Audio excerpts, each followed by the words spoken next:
Hello guys, स्वागत है आपका अपने यूट्यूब चैनल स्टडी विद अमन कुर्मी। आज हम लाए हैं शिक्षा निदेशालय राष्ट्रीय राजधानी क्षेत्र दिल्ली की आंकलन कार्यपत्रक नंबर 12 जो कि क्लास 9 के लिए है। विषय आपका सामाजिक विज्ञान है। डेट है जिसकी 11 जनवरी 2022।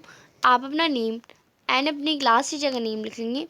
तो यहाँ पे आपको स्रोत आधारित प्रश्न है। आपको जो स्रोत दे रखा है इससे आपको क्वेश्चन के आंसर करने हैं।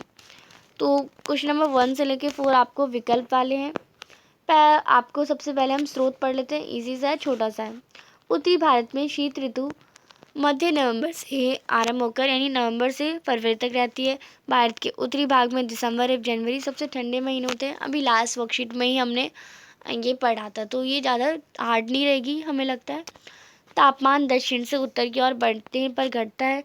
पूर्वी तट पर चेन्नई का औसत तापमान 24 से 25 डिग्री सेल्सियस के बीच होता है, जबकि उत्तरी मैदान में 10 से 15 सेल्सियस के बीच होता है। दिन गर्म होते हैं, रातें ठंडी होती है। उत्तर में तुषपात सामान्य तथा हिमालय के ऊपरी ढालों पर हिमपात होता है। इस ऋतु में देश में उत्तरी पूर्वी व्यापारिक पवनें प्रभावित होती हैं। ये स्थल से समुद्र की ओर बहती हैं, इसलिए इन्हें हम देश के अधिकतर भाग में शुष्क मौसम होता है। इन पवनों के कारण कुछ मात्रा में वर्षा तमिलनाडु के तट पर होती है, क्योंकि वहाँ पे ये पवनें बहुत समुद्र स्थल की ओर बहती है।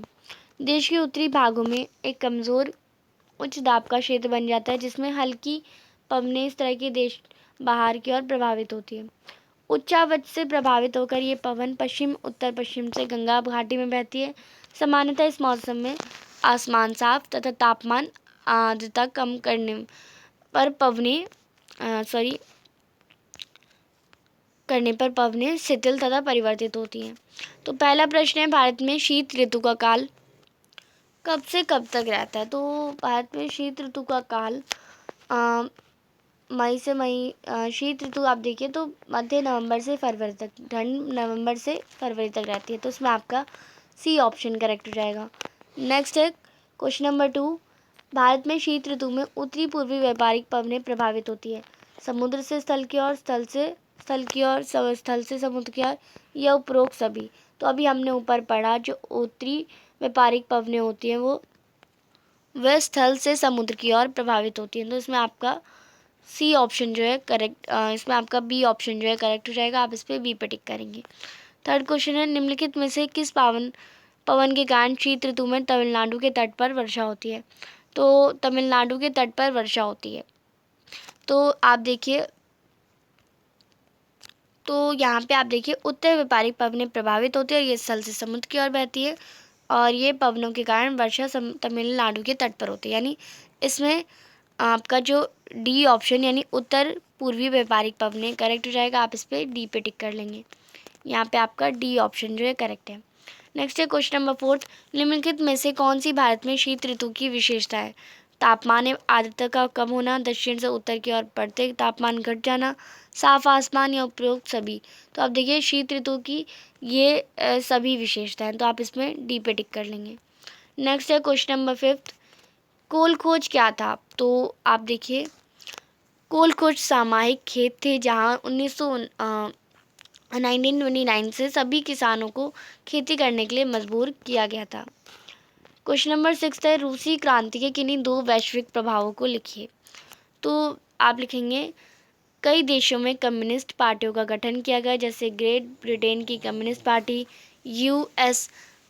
यूएसएसआर के कम्युनिस्ट विश्वविद्यालय ने उसने प्रमुख श्रमिकों की शिक्षा प्राप्त की। द्वितीय विश्व युद्ध सोवियत संघ ने समाजवाद को एक वैश्विक चेहरा और विश्व स्तर दिया था। 7वां प्रश्न है, फेरेल का नियम समझाइए। तो फेरेल का नियम आपको पता है, कानून कहता है कि कोरियोलिस बल हवाओं और स्वतंत्र रूप से चलने वाली वस्तुओं को उत्तरी गोलार्ध में दाईं ओर और दक्षिणी गोलार्ध में बाईं ओर विशेषित करना है। ये फेरेल का नियम है। 8वां प्रश्न है, लेनिन के अप्रैल थीसिस का वर्णन कीजिए।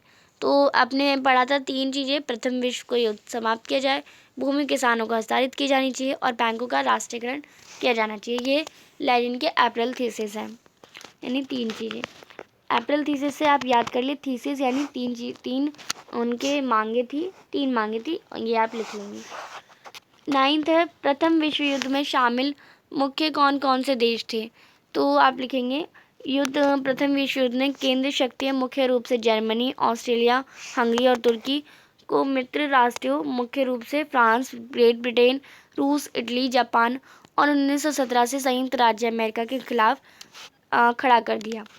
10वां और आखिरी प्रश्न है, किसी स्थान की जलवायु को प्रभावित करने वाले किन्हीं 4 कारकों का वर्णन कीजिए। तो हालांकि कई कारक मौसम को प्रभावित करने के लिए गठबंधन करते हैं। 4 मुख्य हैं विकिरण, जिसकी मात्रा पृथ्वी के झुकाव, सूर्य से कक्षीय दूरी और अक्षांश के कारण होता है। तापमान, वायुदाब और पानी की प्रचुरता के साथ बदलती है। तो ये सारे ये कोई 4 कारण हो जाएंगे जलवायु को प्रभावित करने वाले। तो ये थी आपकी आज की वर्कशीट। आई होप आपको अच्छे से वर्कशीट समझ आ गई होगी। चैनल को अभी तक सब्सक्राइब नहीं किया तो प्लीज़ मेरे चैनल को सब्सक्राइब ज़रूर करें, ज़्यादा से ज़्यादा दोस्तों के साथ शेयर करें। Thanks for watching you, bye bye guys.